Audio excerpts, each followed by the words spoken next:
Baik, bismillahirrahmanirrahim. Assalamualaikum warahmatullahi wabarakatuh. Pertama-tama, sebelum dimulai, marilah kita berdoa menurut kepercayaan kita masing-masing. Semoga kuliah kita pada malam hari ini bisa berjalan dengan lancar. Berdoa dimulai.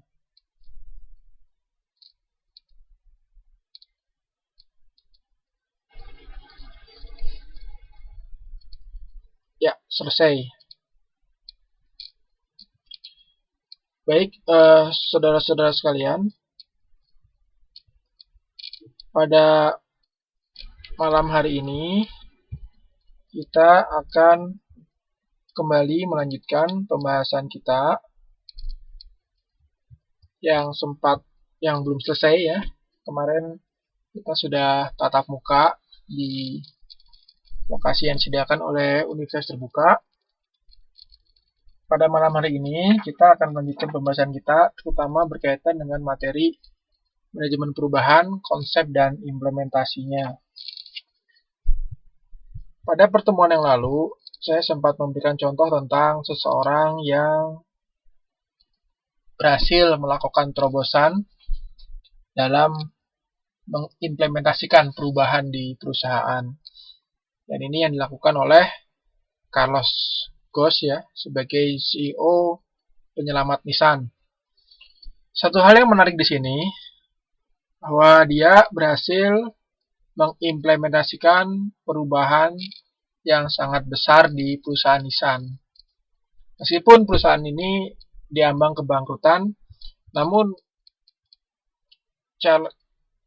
Carlos Ghosn ini bisa melakukan terobosan ya. Sebentar ya, ini ada yang masuk. Ya, baik, kita lanjutkan ya. Kita lanjutkan. Jadi pada pertemuan malam hari ini kita akan kembali melanjutkan pembahasan tentang manajemen perubahan, terutama berkaitan dengan topik bagaimana implementasi ya. Bagaimana mengimplementasikan suatu perubahan di perusahaan. Ya, suatu perubahan di perusahaan.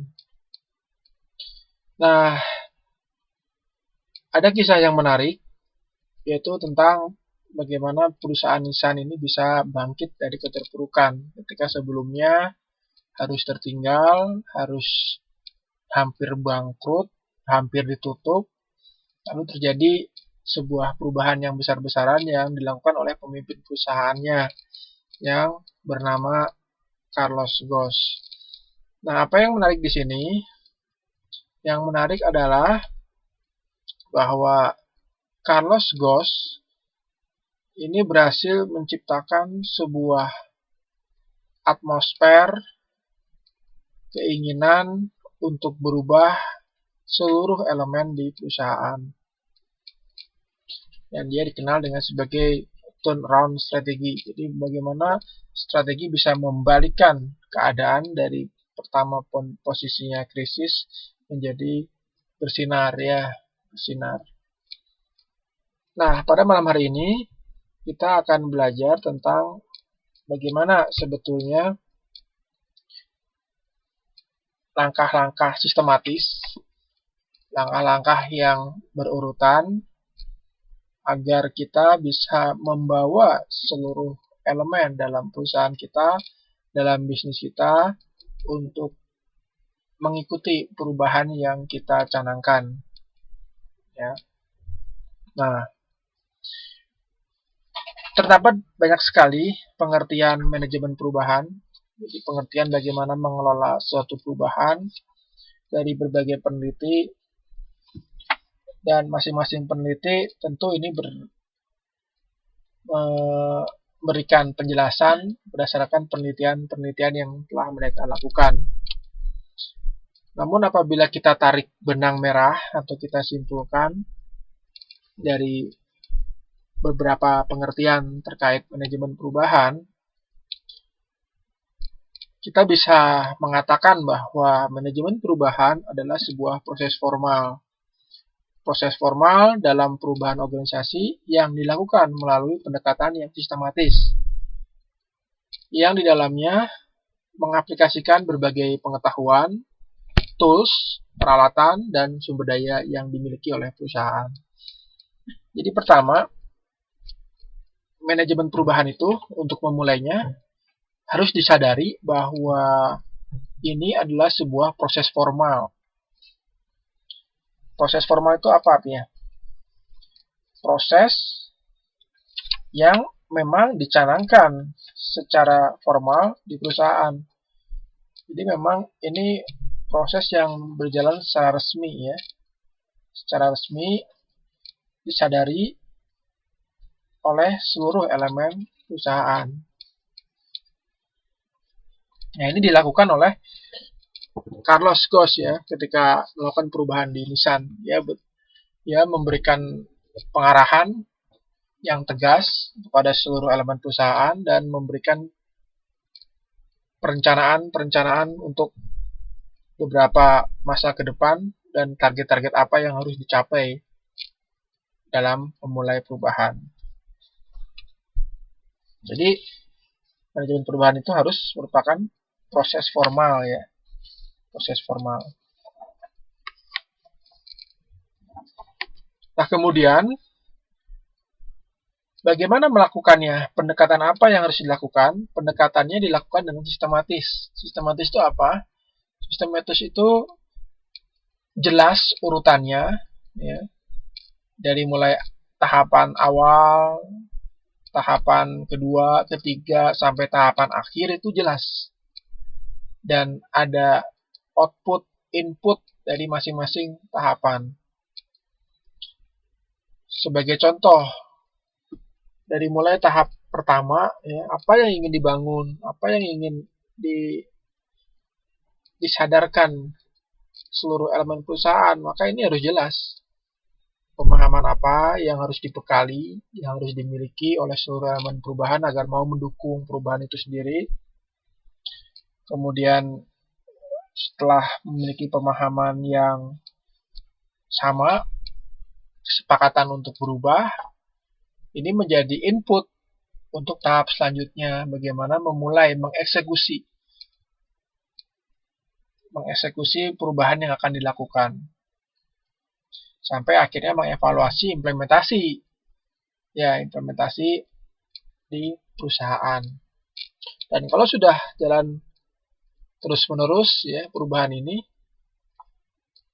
maka bisa jadi perubahan ini menjadi ciri khas, menjadi pakaian, menjadi identitas dari organisasi atau perusahaan tersebut. Ya. Ini yang dimaksud dengan sistematis.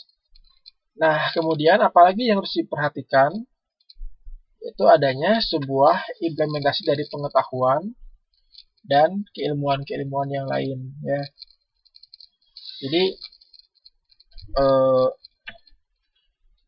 melibatkan sebuah ilmu untuk memanage perubahan. Jadi tidak bisa kita serta-merta ingin melakukan perubahan tanpa didasari oleh ilmu. Ya. Ilmu dan pengalaman itu akan susah. Perubahan yang dilakukan akan cenderung tidak berhasil ya, dan kemungkinan gagalnya sangat besar sekali. Nah, itu yang penting ya dalam manajemen perubahan. Ada yang ingin tanyakan dari sampai di sini?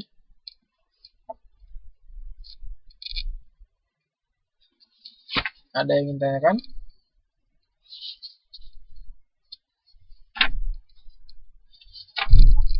Tentang pengertian manajemen perubahan? Jelas semuanya? Nah, oke, kita lanjutkan. Manajemen perubahan sebagai proses formal ini dilakukan dalam 5 fase pertumbuhan. Ya, 5 5 fase, 5 tahap pertumbuhan. Jadi ada step by step yang harus diketahui oleh kita bersama ketika kita menyadari bahwa manajemen perubahan sebagai suatu proses formal. Apa saja fase tersebut? Yang pertama adalah tumbuh karena kreativitas. Ya, tumbuh karena kreativitas. Yang kedua, tumbuh karena arahan, ya. Tumbuh karena arahan. Yang ketiga, tumbuh karena delegasi. Yang keempat, tumbuh karena koordinasi. Dan yang kelima, tumbuh karena kolaborasi. Apa saja maksudnya dari fase-fase tersebut? Yang pertama, tumbuh karena kreativitas. Kira-kira apa maksudnya? Ada yang tahu?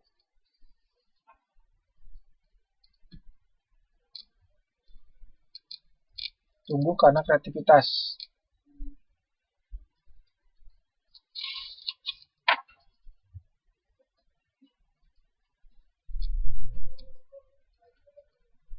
Ada? Tumbuh karena kreativitas artinya perubahan yang terjadi di perusahaan ini didasari dari proses kreatif. Jadi proses inovasi, ya. Ide dari komponen atau pemimpin perusahaan.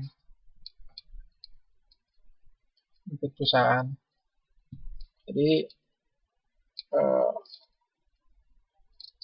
kondisi lingkungan mungkin tidak begitu menuntut perusahaan untuk berubah.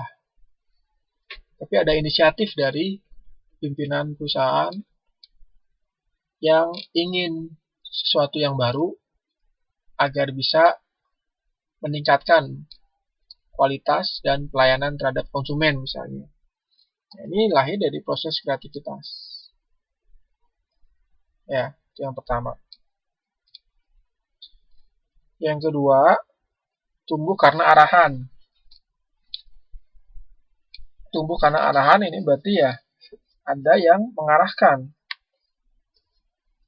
ada yang membimbing, ada yang menunjukkan. Ya, jadi itu tumbuh karena arahan. Bisa jadi dari komisaris atau pemilik perusahaan, ya, menginstruksikan kepada manajer untuk melakukan perubahan di perusahaan, ya. Itu jadi arahan dari komisaris misalnya. Kemudian selanjutnya tumbuh karena delegasi. Jadi delegasi ada yang diutus untuk melakukan perubahan.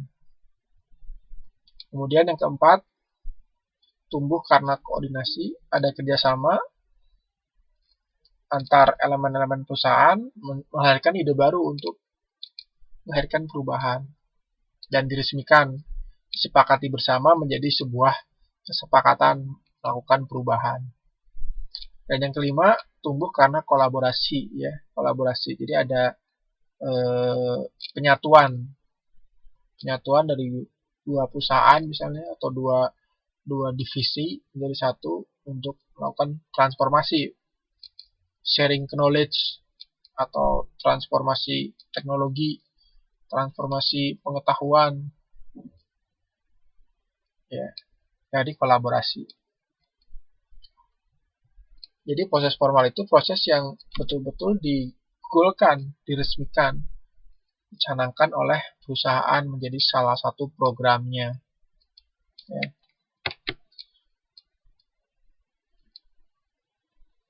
Nah, kemudian kita belajar juga manajemen perubahan sebagai pendekatan sistemik.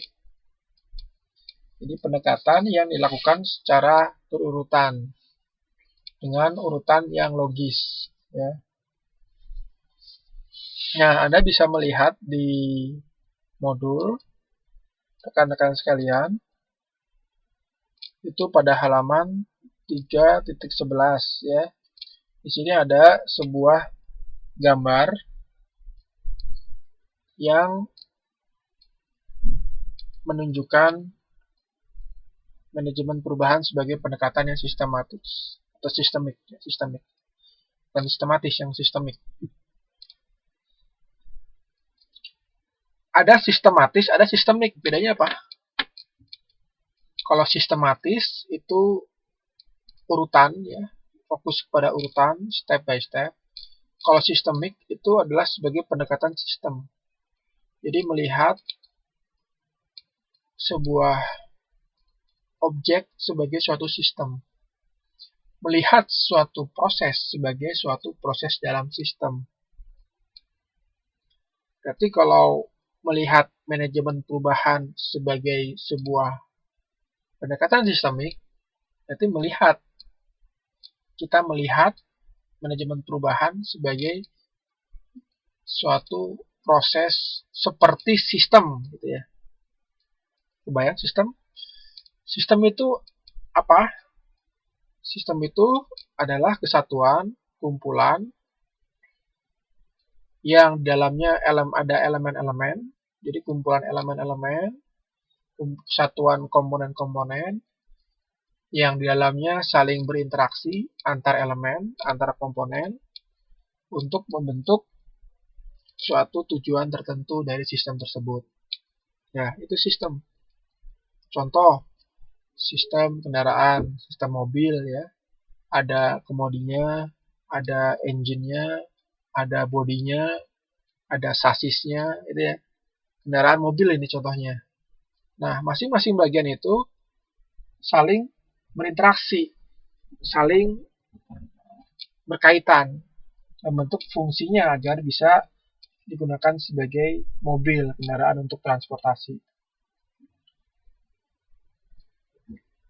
Jadi itu cara pandang yang perlu kita miliki dalam mengimplementasikan perubahan, ya, dalam mengelola perubahan. Berarti kalau misalnya kita memahami manajemen perubahan sebagai suatu sistem, sebagai pendekatan sistemik, maka setiap perubahan yang kita lakukan pada satu elemen di perusahaan, maka ini akan berpengaruh terhadap elemen yang lain. Karena ada interaksi antar elemen satu dengan elemen yang lain. Antar divisi yang satu dengan divisi yang lain. Antar proses kerja yang satu dengan proses kerja yang lain. Ini saling berinteraksi satu sama lain. Tidak bisa dipisahkan. Itu pendekatan sistemik. Ya. Nah, ketika kita melihat di gambar 3.3 ini, pendekatan sistemik, ini dikembangkan oleh Auckland dan Tanner pada 2007. Mereka mengembangkan kerangka perubahan organisasi sistemik. Ada dua konstruk utama, yaitu dua siklus perubahan yang saling berinteraksi, ya. Yang pertama adalah kesiapan untuk berubah, readiness for change, kemudian proses, kemudian implementing change, ya. Jadi ada dua komponen. Yang pertama adalah kesiapan berubah, yang kedua adalah implementasi perubahan. Nah, antara kesiapan berubah dan implementasi perubahan ini dihubungkan dengan proses. Ya, proses.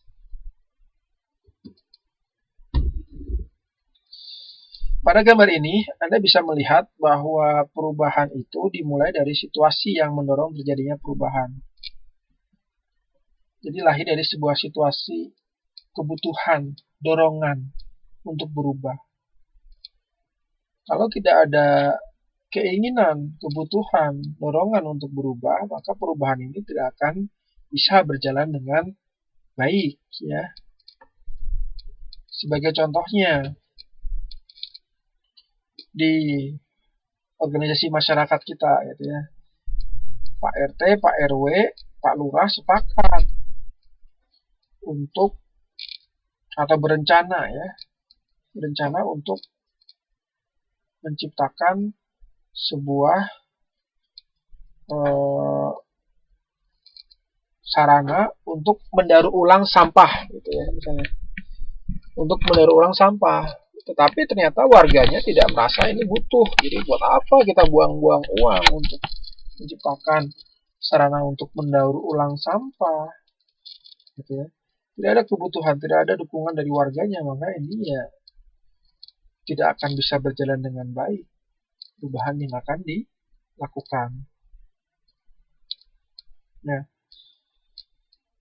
itu contohnya dalam organisasi. Dalam individu, nah, individu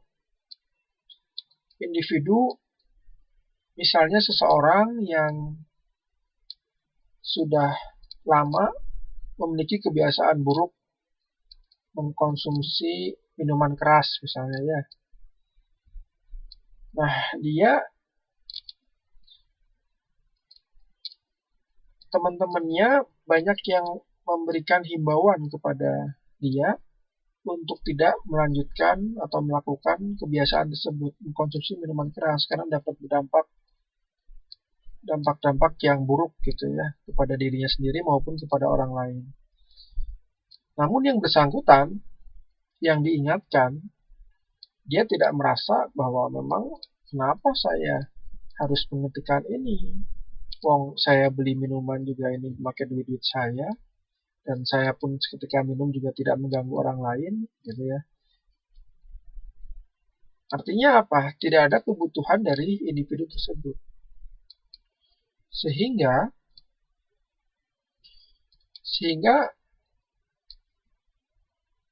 sekuat apapun kekuatan yang kita gunakan untuk melakukan perubahan, ketika orang-orangnya tidak mau untuk berubah, maka perubahan itu akan sangat sulit sekali. Ya, jadi memang butuh kesadaran, butuh kebutuhan, butuh situasi yang memang menuntut untuk berubah, gitu ya. Nah, itu readiness for change. Kemudian setelah ada keinginan untuk berubah, maka langkah selanjutnya adalah memulai perubahan. Nah, bagaimana memulai perubahan ini? Tentu ada dalam perusahaan ini ada yang mengarahkan, ada yang fungsi kepemimpinan, leadership, ya, ada yang mengarahkan, ada yang memimpin perubahan tersebut. Karena kalau tidak ada pemimpin, masing-masing akan bergerak ke arah yang saling bertentangan. Bisa jadi seperti itu. Yang satu belok kiri, yang satu belok kanan misalnya. Yang satu serong kiri, yang satu serong kanan. Mereka berubah, bergerak, tetapi arah perubahannya tidak sama. Ini juga menjadi persoalan baru ya dalam perusahaan. Setelah ada pemimpinnya, kemudian kita sepakati, kita agendakan bersama-sama, kita rapatkan, kita musyawarahkan pemimpin dengan orang-orang yang dipimpinnya, bagaimana nih perencanaannya untuk perubahan di masa yang akan datang, gitu ya. Bahkan masuk ke tahap planning, perencanaan.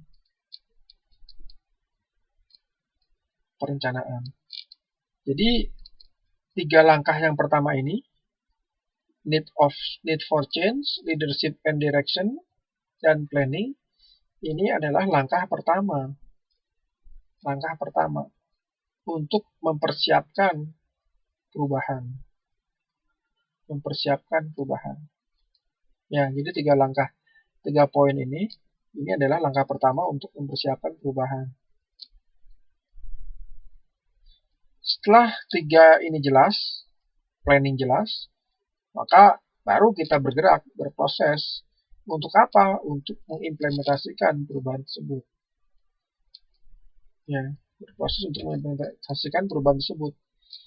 Tentunya ada organisasi, ada pengorganisasian, ada pengalokasian sumber daya manusia, sumber daya alam, sumber daya perusahaan itu dialokasikan. Untuk apa? Untuk menjalankan perubahan yang diinginkan.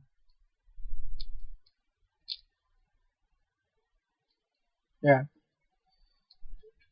Jadi itu udah masuk ke tahap implementasi. Nah, setelah ada pengorganisasian, pembagian tugas, peran,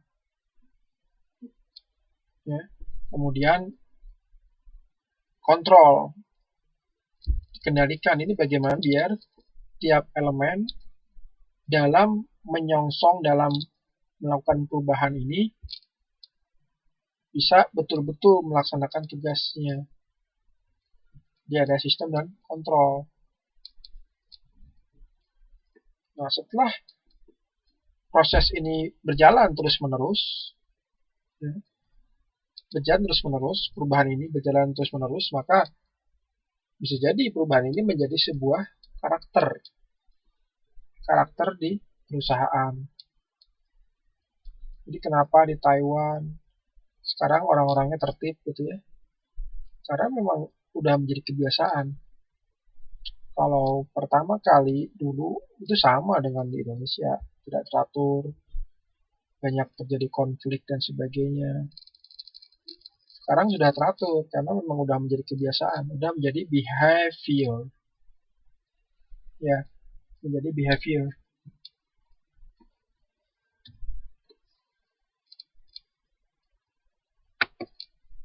Nah, selanjutnya itu tadi tentang pendekatan sistematis ya, sistemik dalam manajemen perubahan.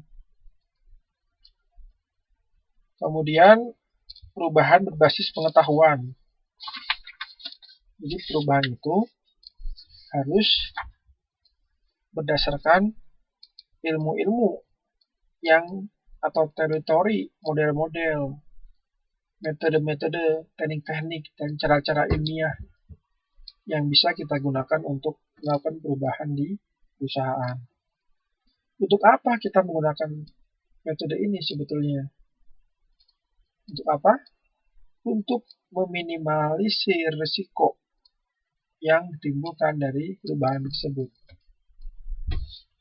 Ya, kalau misalnya kita bergerak menjalankan perubahan tanpa ilmu, tentu risikonya sangat besar sekali. Istilahnya trial and error, metode coba-coba. Itu kemungkinan gagalnya besar, 50-50. Nah, tapi kalau kita menggunakan pendekatan atau berbasis pengetahuan, minimal kita bisa belajar dari model-model perubahan yang sudah ada, yang sudah pernah diimplementasikan, yang sudah pernah dicontohkan oleh perusahaan lain, organisasi lain, atau pelaku bisnis yang lain.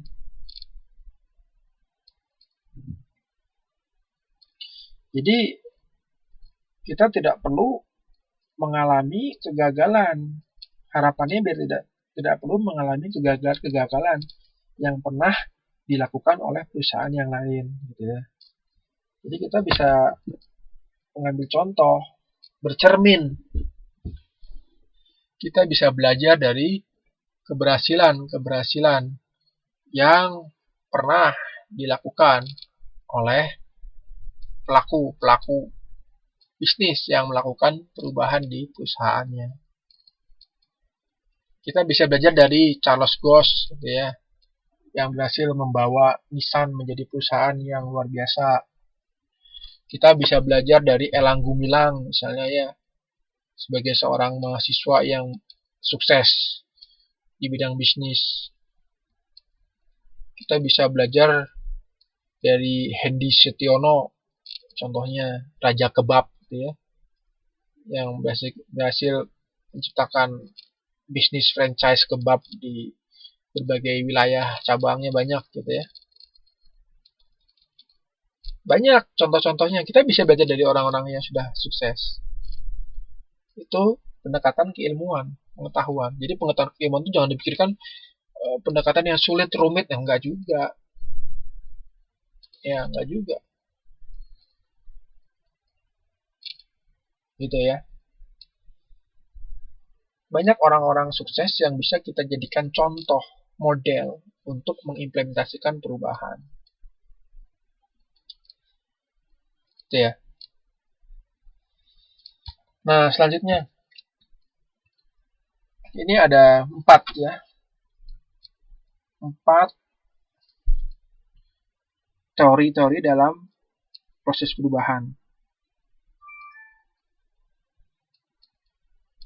Jadi yang pertama life cycle theory, ini sesuai dengan perubahan itu seolah-olah seperti makhluk hidup ya. Ada tahap lahir, tahap tumbuh, tahap grow, tahap harvest, tahap berhenti ya, terminate, tahap decline. Ini kayak siklus hidup produk ya. Jadi seperti life cycle, seperti tumbuhnya makhluk hidup. Yang kedua, teleological theory. Nah, ini dimulai dari penentuan tujuan atau visi ya, yang menggambarkan masa depan organisasi yang ingin dituju. Stepnya ya, kalau menggunakan sistem basis pengetahuan, dari visi dulu ya, yang ingin dituju apa. Kemudian sampai lahir kepuasan, terpenuhi visinya, dan nanti masuk lagi ke proses awal penetapan tujuan yang baru. Kemudian yang ketiga, dialektikal teori. Ini bersifat dialektik ya. Jadi mengkonfrontasikan antara tesis dan antitesis. Apa itu? Jadi ini mencoba menggunakan paradigma bahwa konflik itu adalah sebagai bagian yang penting dalam proses perubahan.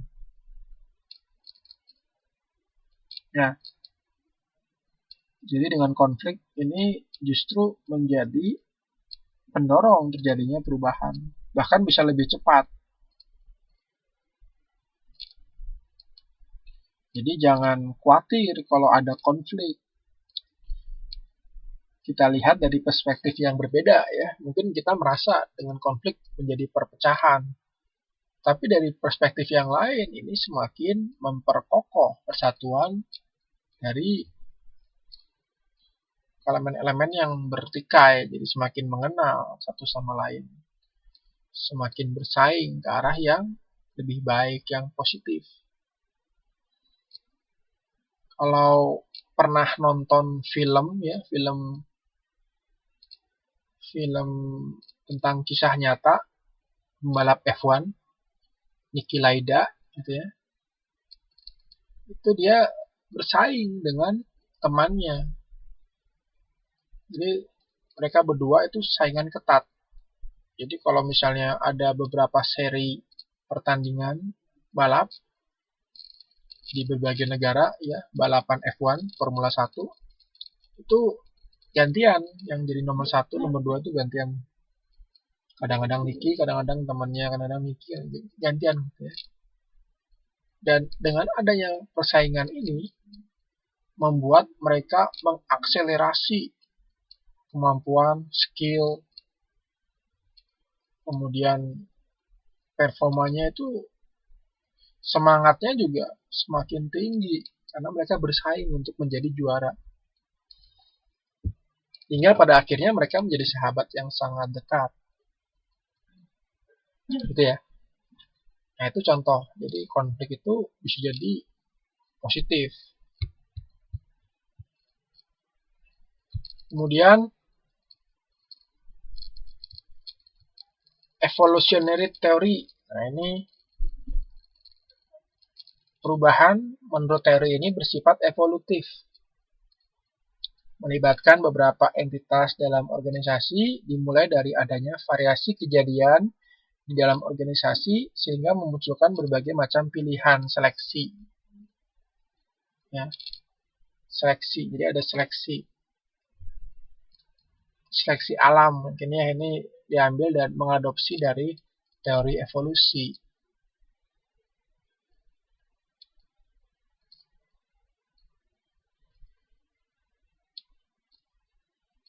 Nah, Anda bisa melihat untuk lebih jelas perbedaan antara keempat teori ini dari buku halaman 3.15. Ada gambar 3.5 ya. Ini ada 4 kuadran teori yang dimaksud. Pertama dilihat dari single entity-nya ya. Jumlah entitas yang terlibat. Maka seperti ini. Kemudian multiple entities ya.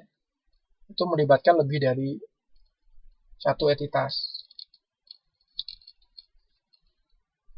Kemudian ada yang sifatnya konstruktif, ada yang sifatnya prescribe ya, berbanding terbalik ya.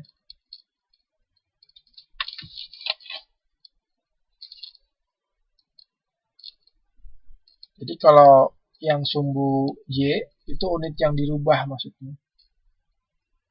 Ada yang fokus pada entitas tunggal, ada yang lebih dari satu entitas, 2 atau lebih ya. Ada interaksi.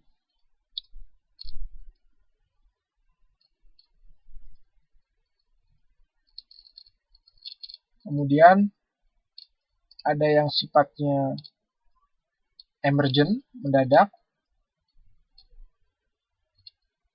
Ada yang sifatnya bertahap ya. Ini contoh kecil saja dari teori-teori perubahan. Karena sebetulnya masih banyak teori-teori yang bisa kita terapkan di perusahaan. Tidak hanya ini.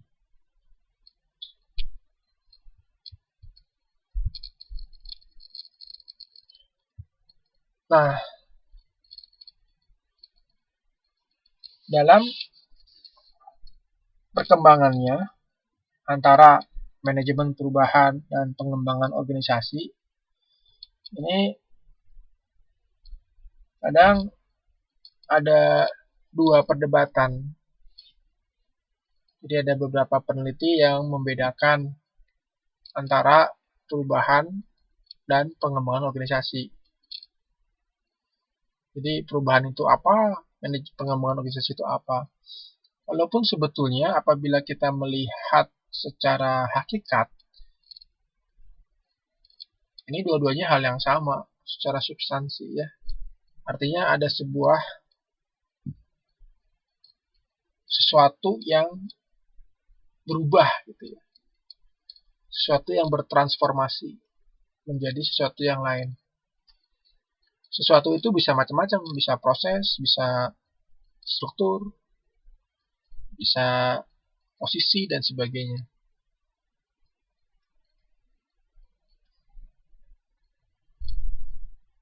Nah, untuk memudahkan membedakan antara perubahan dan pengembangan organisasi,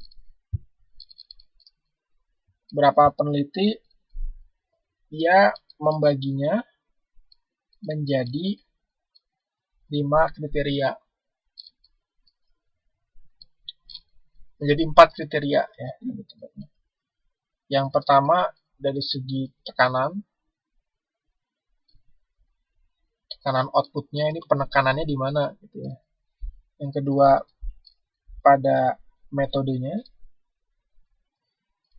Yang ketiga nilai-nilai dominan yang digunakan dalam tahapan atau pendekatannya. Yang keempat adalah apa sih yang dilakukan untuk melakukan transformasi perubahan di dalamnya. Tekanan misalnya. yang pertama ya. Untuk manajemen perubahan ini fokusnya pada outcome, hasil. Nah, ini yang dilakukan oleh Carlos Ghosn ya. Dia result oriented. Pokoknya bagaimana caranya hasilnya harus bagus. Itu manajemen perubahan. Karakternya kayak gitu. Jadi fokus pada hasil. Dan terukur ya. Kalau fokus pada hasil itu lebih terukur. Saya bisa mengerjakan soal kuis. Katanya bisa. Ukurannya apa? Berapa hasilnya? Gitu ya. Tapi kan saya udah, kalaupun hasilnya jelek, saya kan sudah belajar, maksudnya itu nggak dinilai. Nah, kalau manajemen perubahan itu tidak melihat Anda belajar, Anda berusaha, Anda atau tidak. Nah, kalau perkembangan organisasi, nah itu tekanannya pada prosesnya. Bagaimana tahapannya, bagaimana kelangsungan yang terjadi di perusahaan, di organisasi gitu ya. Jadi yang dilihat pada prosesnya. Hasilnya jelek nggak apa-apa, yang penting dia berusaha. Itu pendekatan perkembangan organisasi.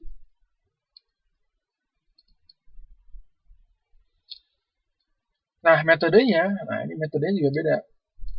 Kalau manajemen perubahan, ini metodenya dilakukan oleh para elit organisasi atau pemimpin organisasi. Makanya dia menjadi sifat manajemen menjadi proses formal karena memang dilakukan oleh elit organisasi.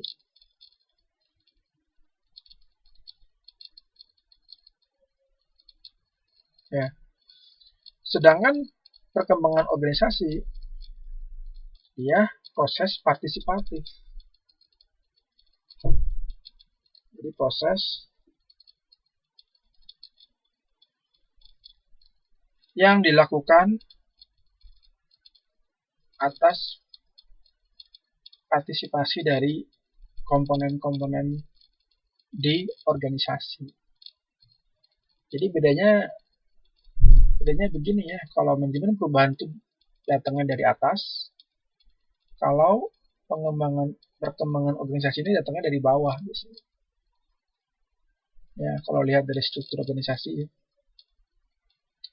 Itu bedanya. Dan nilai-nilai yang dominan pun berbeda. Kalau manajemen perubahan, ini nilai-nilai yang dominan itu sisi ekonomi, profit oriented. Bagaimana bisa meningkatkan keuntungan, pendapatan, gaji, reward, dan sebagainya. Kalau perkembangan organisasi, ini lebih ke sisi-sisi kemanusiaan, humanisme, kenyamanan, enjoy dalam bekerja, bisa kerjasama, interaksi sosial, itu perkembangan organisasi.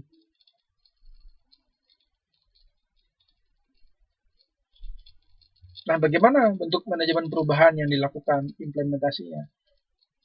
Kalau perkembangan organisasi itu biasanya menggunakan fasilitas atau coaching, jadi ada yang melatih, kasih fasilitas tambahan untuk mengerjakan suatu untuk aktivitasnya, ya. Tapi kalau manajemen perubahan itu kan sifatnya formal ya, jadi udah instruksi langsung dari pimpinan. Kalau perkembangan organisasi ini masih ada tawar-menawar. Nah, Anda kalau misalnya kerjanya bagus, dapat bonus misalnya. Nah, itu karakter dari perkembangan organisasi. Kita dapat fasilitas A, B, C kalau misalnya produktif dalam bekerja. Nah, kalau manajemen perubahan itu langsung instruksi, pokoknya saya nggak mau tahu, Anda harus bisa mencapai target sekian, sekian, sekian. Ya, target. Jadi ada arahannya.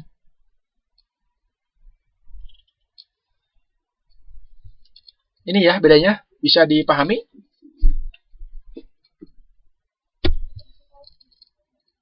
Selanjutnya, model dan implementasi perubahan organisasi.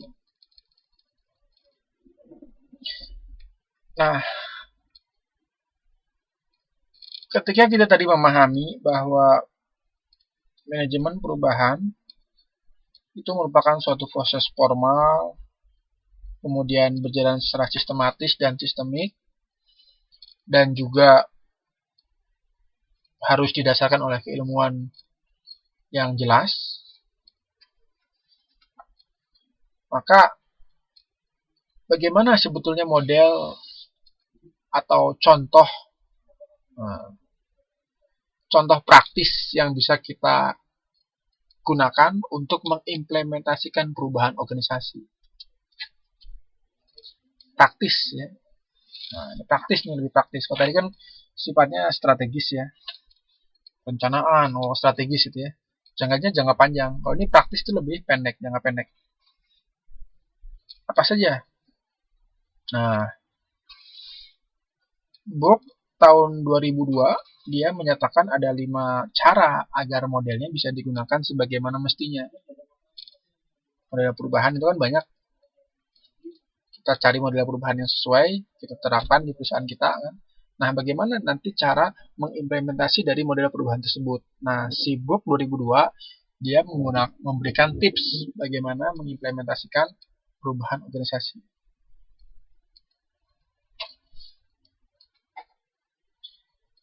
Yang pertama, menyederhanakan situasi agar mudah dipahami. Nah, praktis kan? Jadi nggak usah rumit-rumit, pokoknya disadarkan kamu itu harus berubah, kita itu harus maju bersama, kita punya cita-cita bersama, kita punya keinginan bersama, kita harus bergerak. Kalau tidak berubah, tidak bergerak, maka organisasi kita ini kita tidak ada jaminan bahwa tahun depan itu akan tetap ada gitu ya misalnya. Sederhana saja, pakai bahasa sederhana. Yang kedua, mengidentifikasi kegiatan yang betul-betul membutuhkan perhatian. Dalam memulai, tentu kita menganalisis ya, mengecek, apa saja sih yang harus dilakukan perubahan. Banyak sekali ternyata yang harus dirubah. Tentu tidak bisa sekaligus kita rubah semuanya. Nah, kita identifikasi, kita pilih. Kira-kira mana yang betul-betul membutuhkan perhatian atau mendapat prioritas pada saat ini. Itu dulu diberesin.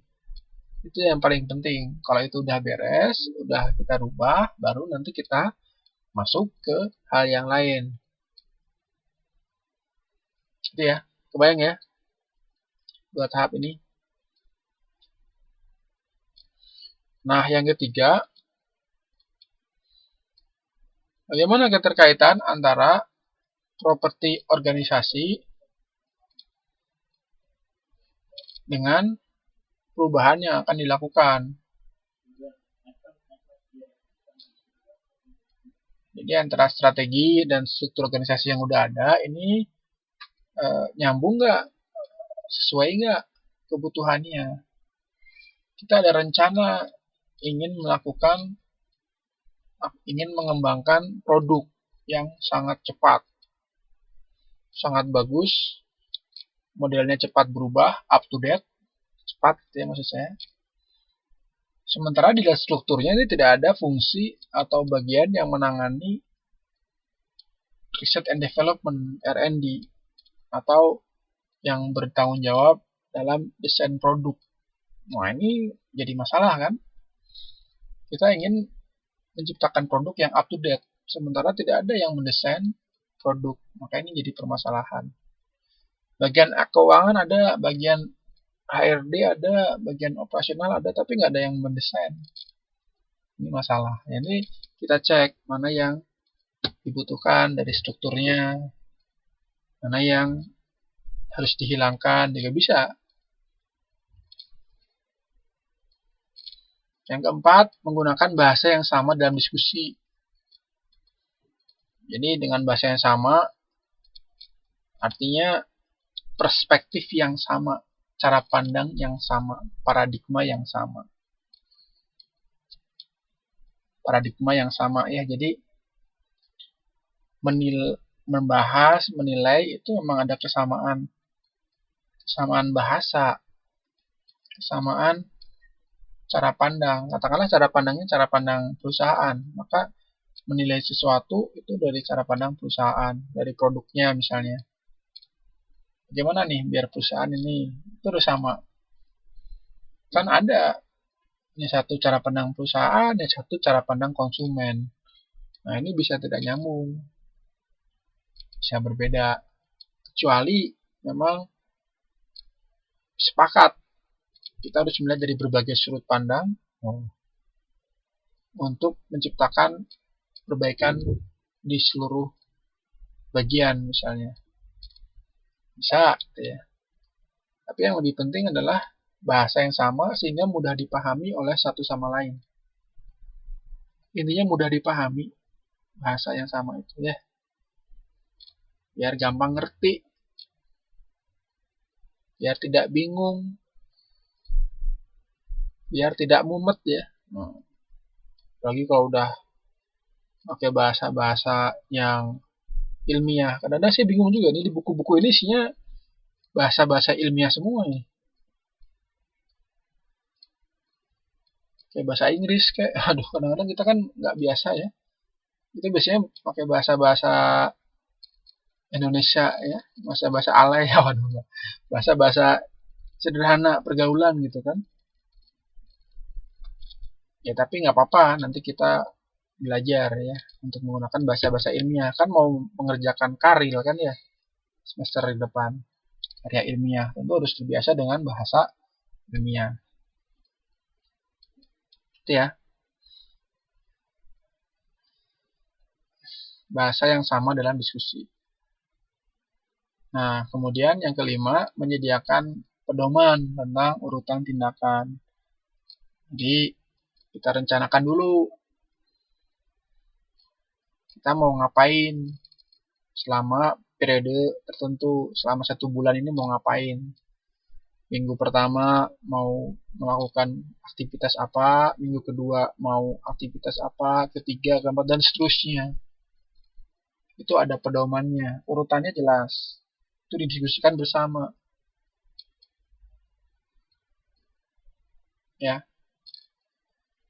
Jadi pedoman tentang urutan tindakan.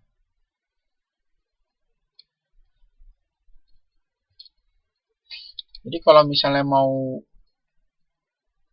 mengerjakan karya ilmiah atau karil, nanti Anda sebaiknya menyusun urutan-urutan tahapan-tahapan yang Anda ingin lakukan sampai karil itu selesai.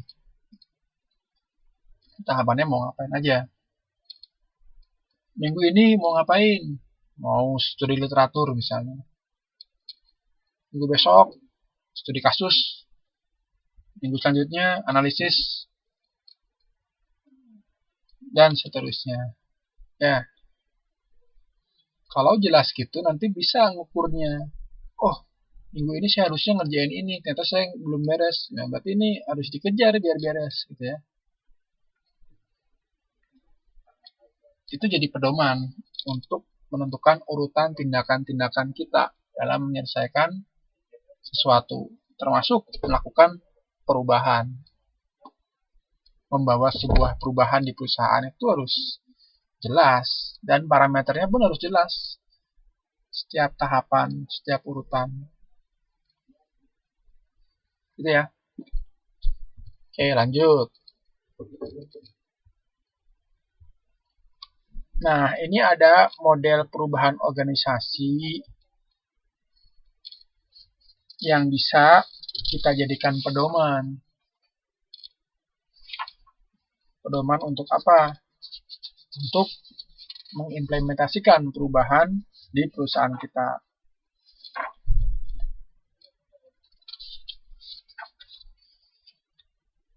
Yang pertama adalah modelnya Lewin. Ya, Lewin.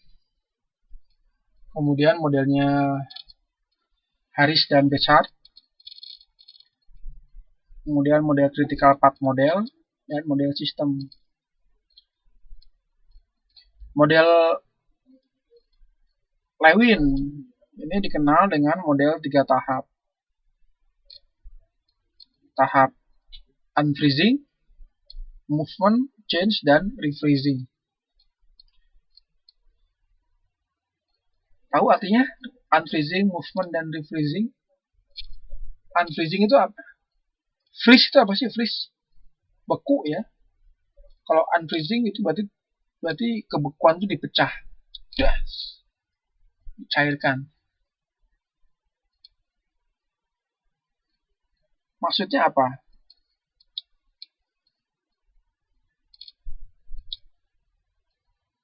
Maksudnya apa nih? Unfreezing, movement, dan refreezing. Jadi unfreezing itu adalah tahap pertama. Pada tahap ini, pola perilaku pada kondisi yang sekarang berlangsung itu diguncang. Ngeri diguncang. Jadi kondisi sekarang atau status quo ini diguncang. Mungkin kondisi sekarang itu kondisi yang nyaman ya. Kondisi statis. Perusahaan berjalan apa adanya tanpa ada keinginan untuk berubah. Nah, ini harus digoncang. Harus disadarkan. Harus di-unfreezing. Dalam istilahnya Lewin itu unfreezing. Pada level individu, misalnya dilakukan dengan mempromosikan atau sebaliknya memecat beberapa orang secara selektif. Oh, kan takut ya. Wah, tiba-tiba kita kerja ada yang dipecat, ada yang dipromosikan. Ini kok bisa? Yang lain pasti gelisah ya. Yang lain pasti gelisah nih kok. Atau dipindah mutasi, jebret. Itu pasti menimbulkan efek psikologis pada orang yang lain. Nah, ini dia akan mulai terguncang atau mulai bergerak, mulai tidak diam. Pasti dia akan mencari tahu kenapa dan sebagainya kan.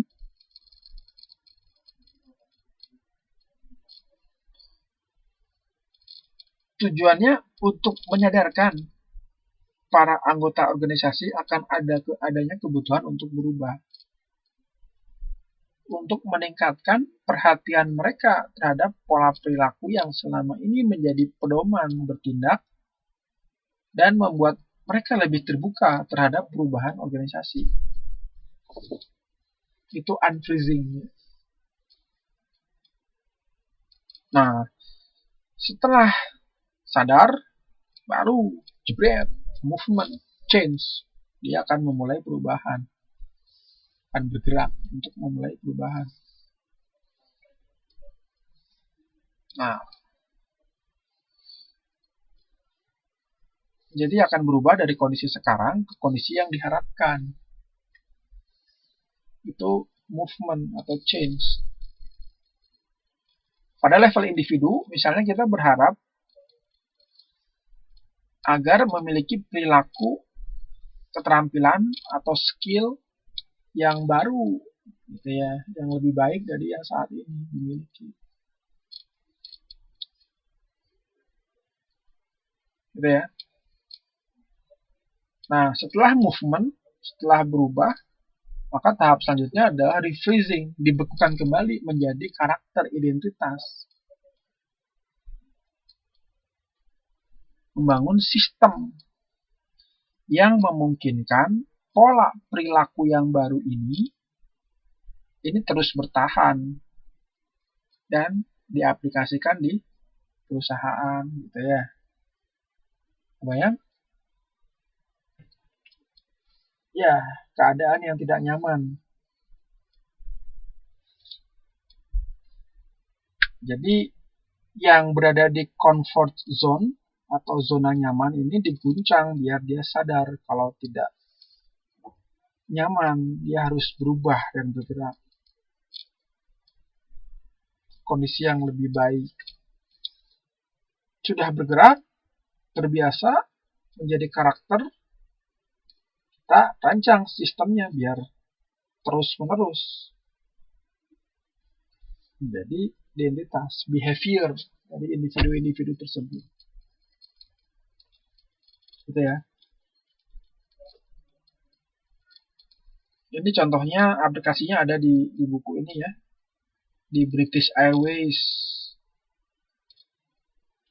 Ini ada penjelasan. British Airways itu berarti perusahaan penerbangan ya dari Inggris. Dia melakukan pendekatan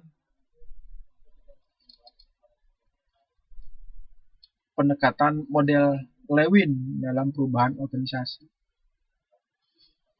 Nah, model Lewin kita bisa terapkan di perusahaan kita. Berarti stepnya tinggal 3 pokok itu ya. Keterapan dengan cara seperti itu. Jadi modelnya Lewin ini terbukti berhasil diterapkan pada perusahaan yang besar, yaitu perusahaan British Airways. Artinya udah teruji kan model ini tuh. Model ini udah teruji. Berarti kita bisa pakai, kita adopsi, gitu loh. Jadi kita punya landasan dasar dalam mengimplementasikan model perubahan yang akan kita terapkan di perusahaan kita.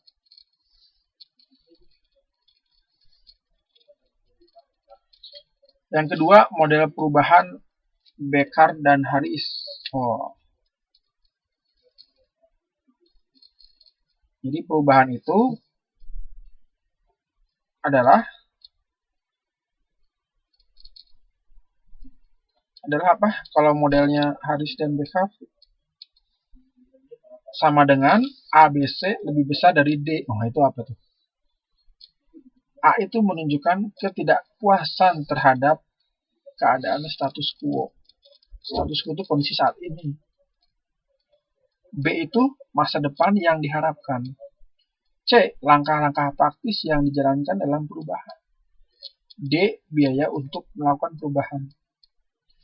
Jadinya gini, secara sederhana ya, arti dari ABC lebih besar dari D. Semangat untuk berubah, semangat untuk mencapai masa depan yang diharapkan, itu harus lebih besar dibandingkan dengan biaya untuk melakukan perubahan. Jadi cita-cita itu harus lebih tinggi daripada hambatan, tantangan yang mungkin nanti akan muncul untuk mencapai cita-cita tersebut. Jadi ini berbasis motivasi.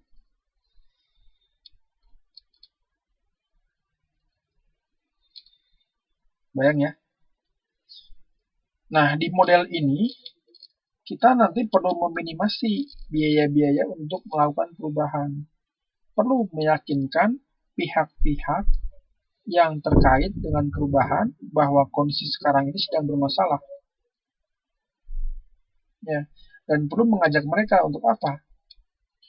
Untuk bersama-sama mencapai visi masa depan yang lebih baik.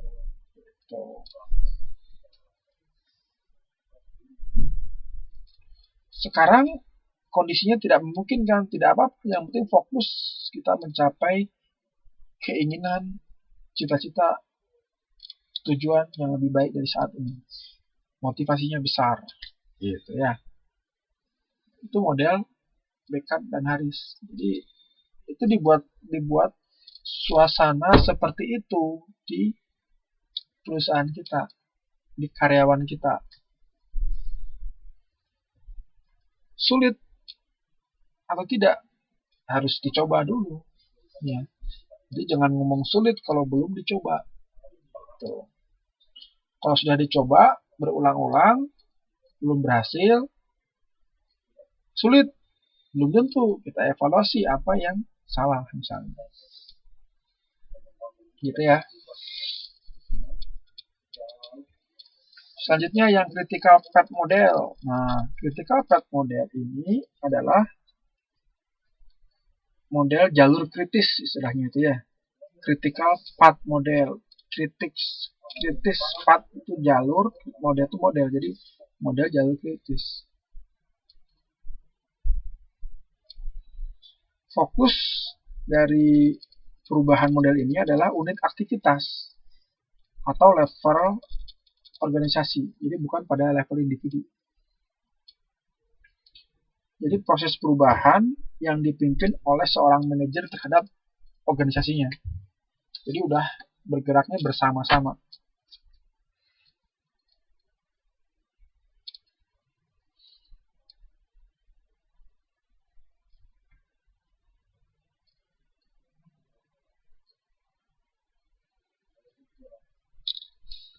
Nah, apa yang harus dibangun dalam critical path model ini?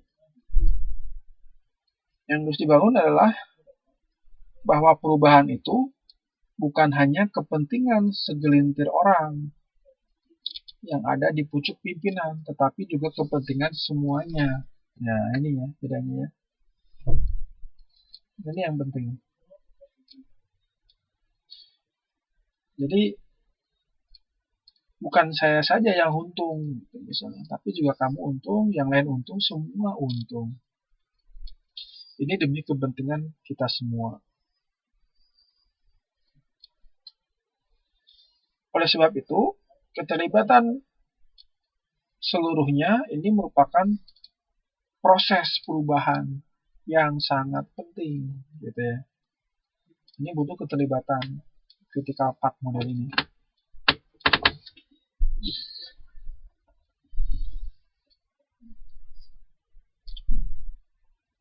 Gitu ya, itu yang critical path model. Selanjutnya model sistem. Nah, model sistem itu menekankan pentingnya saling keterkaitan antara berbagai elemen organisasi.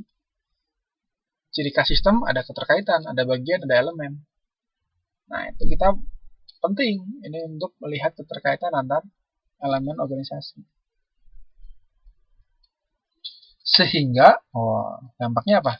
Satu komponen organisasi ya, yang berubah, maka ini harus diikuti oleh perubahan pada komponen yang lain. Gitu ya. Jadi kalau satu berubah, yang lain harus berubah.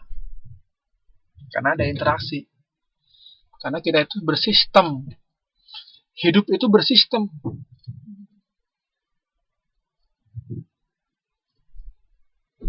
Hidup itu bersistem, artinya kita hidup sebagai bagian yang tidak terlepas dari orang lain. Kita terikat, kita berinteraksi dengan orang lain.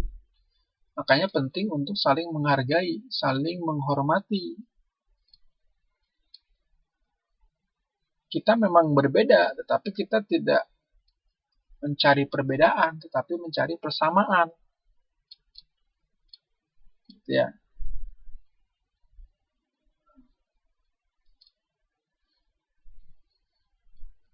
Bisa dipahami ya semuanya? Ini model sistemnya. Jadi ada interaksi, satu sama lain saling mempengaruhi. Nah, bagaimana perubahan itu ketika terjadi pada satu komponen itu juga harus menjadi stimulus untuk perubahan di elemen yang lain. Jadi pemicu elemen yang lain untuk berubah.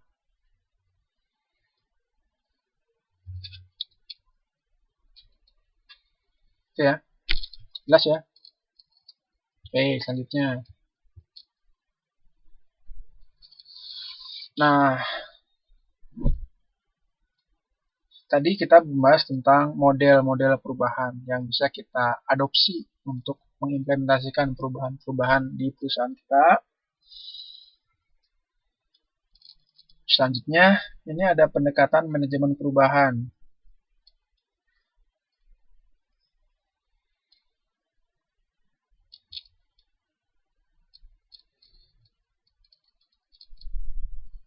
Pendekatan manajemen perubahan ini salah satunya digagas oleh Pendlebury ya. Dia memberikan 10 key approach, 10 kunci perubahan. 10 keys. Kemudian ada juga 12 action step atau 12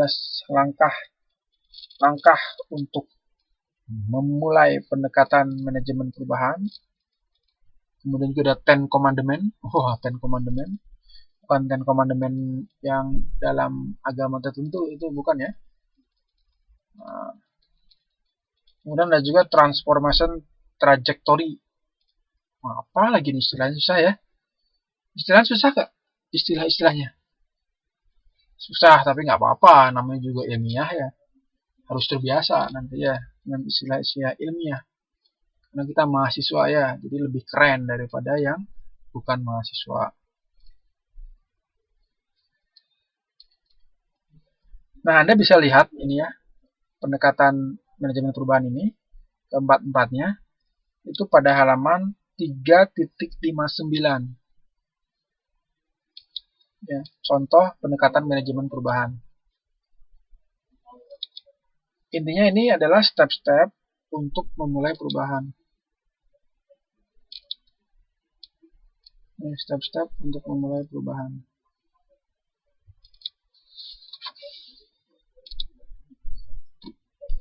Ya, Anda bisa membaca sendiri sini ya, ini cukup panjang.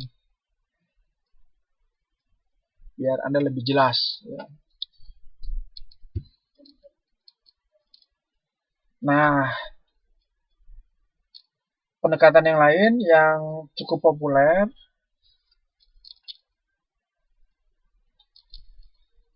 adalah dari John Kotler. Jadi John Kotler ini salah satu penggagas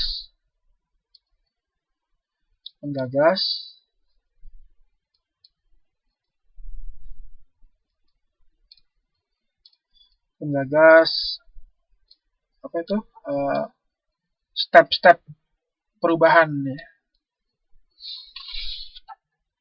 John Kotler ini membagi menjadi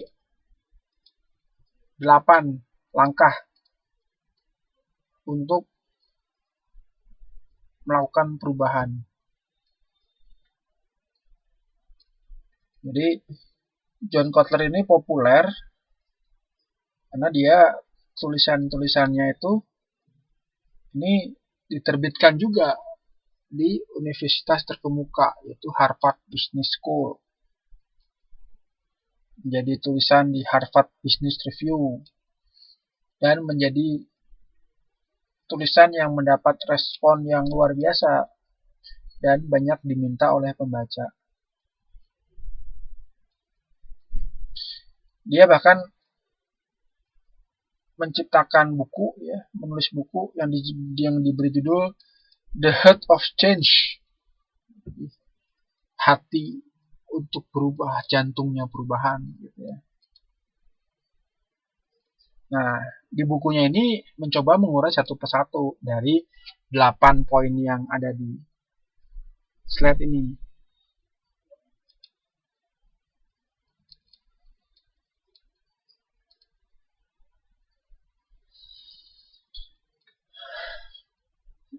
Nah, yang pertama apa yang dilakukan John Kotler?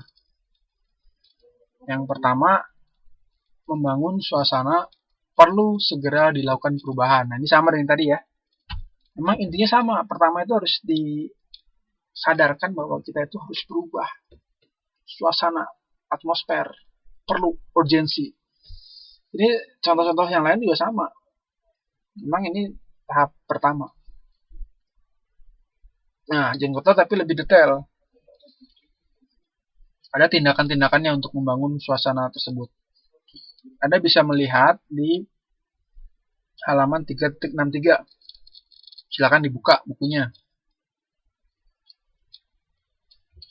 3.63.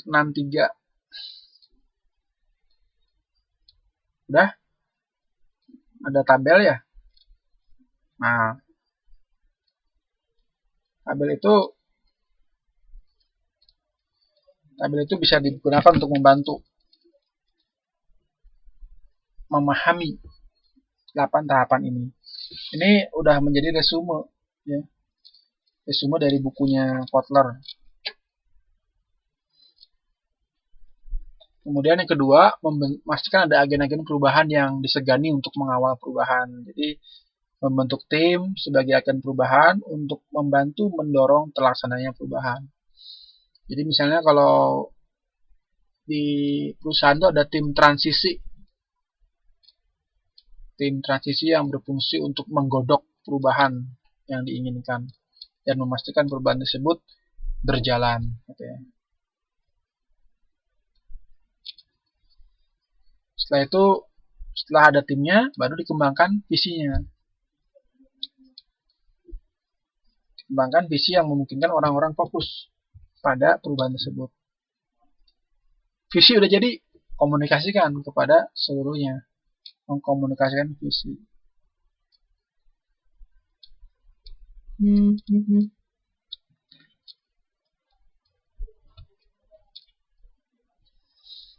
Setelah dikomunikasikan visinya, semua orang artinya udah tahu kan ya, visi-visi yang diinginkan perusahaan udah dikomunikasikan.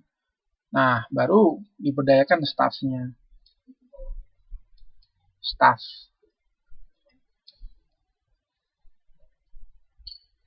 Diberdayakan, didorong agar orang-orang mau untuk mengambil risiko, berani untuk melaksanakan visi-visi yang diinginkan di perusahaan. Jadi kalau ada kebijakan, struktur, organisasi yang kira-kira menghambat pencapaian visi, ini ya kita hilangkan saja. Ya. Nah, selanjutnya apa? Setelah memberdayakan staf, memastikan bahwa perubahan segera mendatangkan hasil jangka pendek. Jadi terukur, jangan lama-lama. Ini jangka pendeknya apa? Kalau berhasil, bagus, kita kasih penghargaan atas keberhasilan yang dilakukan oleh semuanya, gitu ya. Ada reward, ada bonus, gitu ya. Kan senang kan, termotivasi kan kalau ada gitu ya.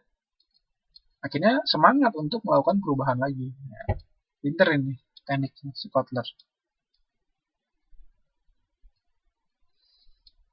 Nah,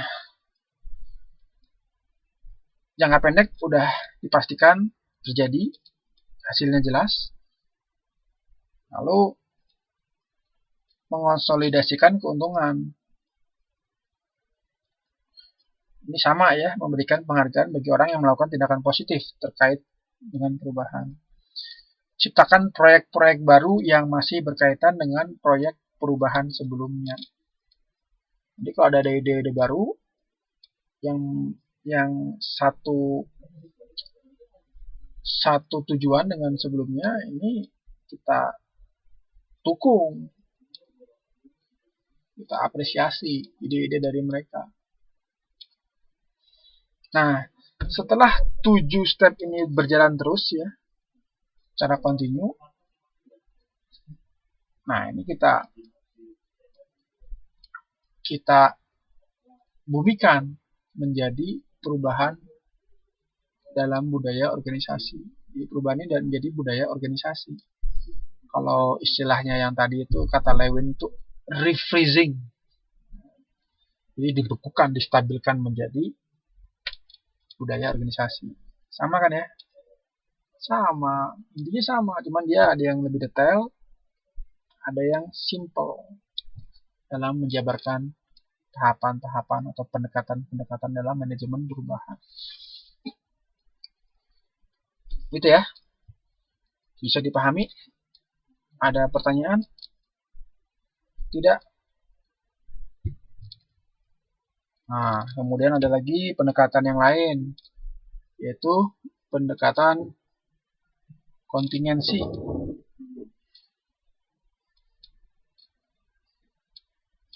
Apa itu pendekatan kontingensi?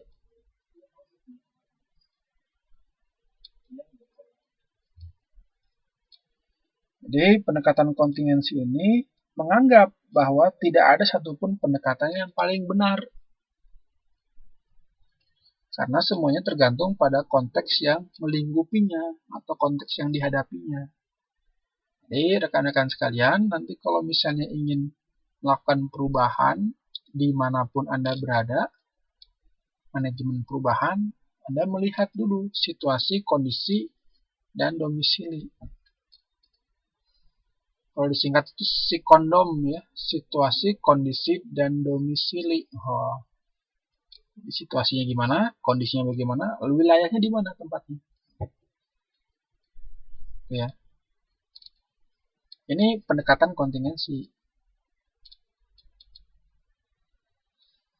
Bahkan gaya manajemen pun menurut teori atau pendekatan kontingensi ini tidak bisa selamanya top down, tapi bisa juga dari down top. Tidak hanya dari atas ke bawah input itu, bisa jadi dari bawah ke atas, dari bawahan ke atasan, atau ya.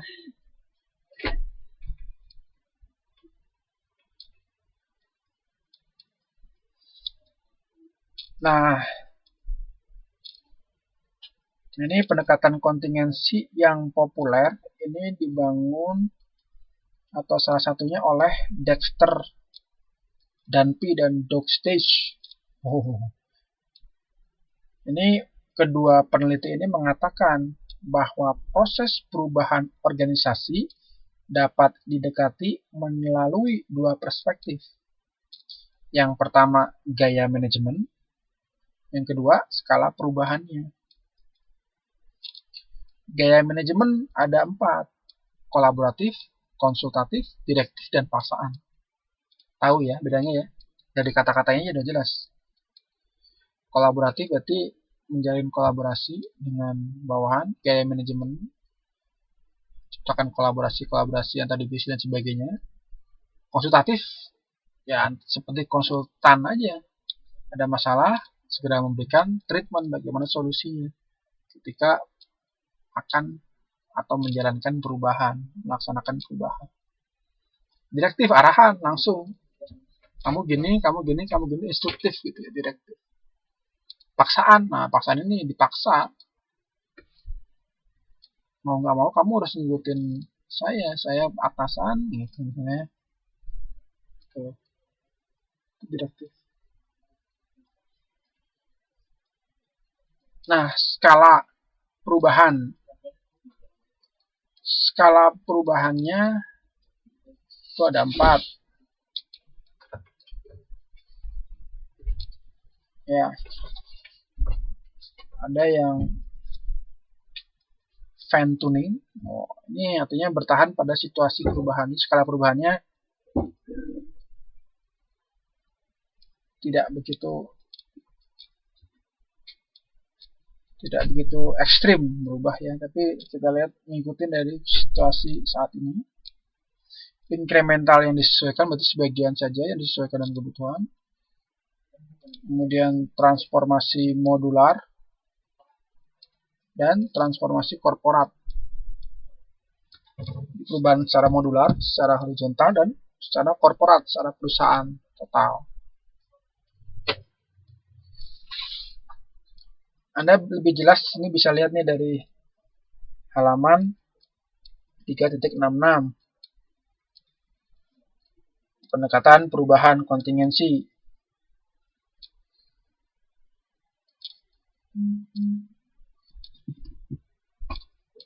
Ya. Nah, ini ada gambarnya.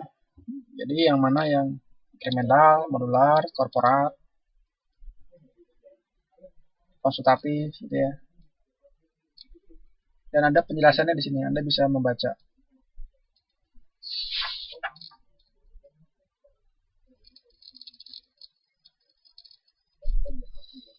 Nah, dari modul ini yang penting juga kita pahami bahwa perubahan itu merupakan proses yang berjalan, yang tidak ada awal dan tidak ada akhir. Harapannya seperti itu nantinya. Jadi terus-menerus berjalan. Mungkin step awalnya tadi kita unfreezing, movement, change, itu ada step awalnya ya. Tapi harapan akhirnya nanti menjadi proses yang berjalan terus-menerus, tidak ada awal dan tidak ada akhirnya, terjadi di perusahaan.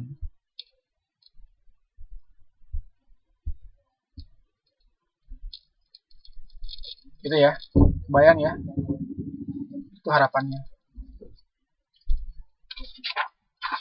Nah, itulah penjelasan penting, mungkin inti-inti yang bisa dijelaskan pada modul 3. Di sini di modul sini ada lebih detail lagi ya, teori-teori yang lain. Teori Palmer gitu ya, pendekatannya. Kemudian Pettigrew. Ini bisa Anda baca sendiri. Ya, bisa dibaca sendiri sambil mereview dari apa yang tadi saya sampaikan. Kebayang ya, modul 3 bisa dipahami inti-inti kemateriannya.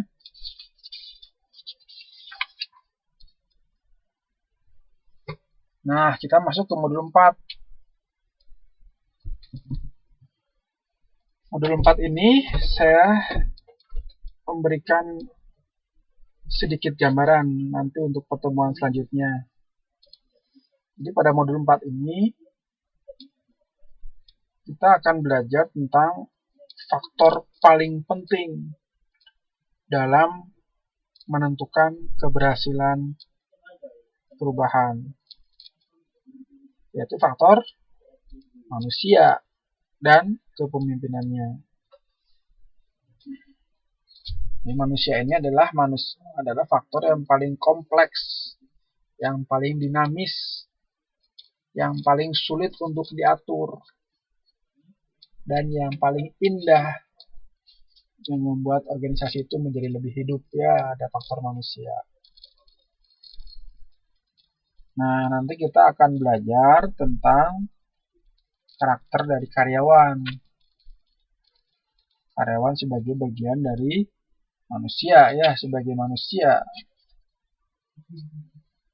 Kemudian karyawan itu mempunyai emosi, mempunyai psikologi, mempunyai apalagi keinginan, mempunyai harapan,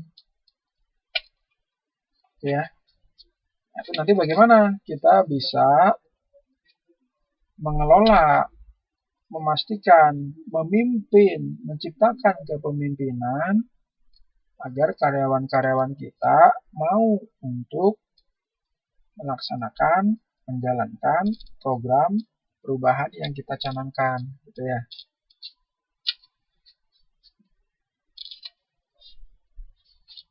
Oke ya, jadi pahami semuanya? Jelas ya? Nah, ini yang akan kita bahas pada pertemuan selanjutnya. Di sini di materi di buku ini panjang ya, ada beberapa halaman. Nanti saya mencuplik beberapa poin. Ya, beberapa poin.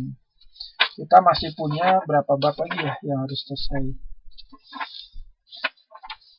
Ini bab 4 minggu depan, kemudian bab 5 pengembangan organisasi dan sistem belajar, kemudian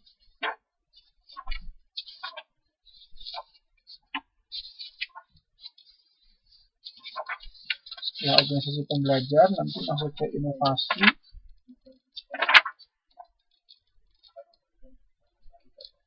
Jadi kita masih punya berapa bab lagi nih yang belum selesai.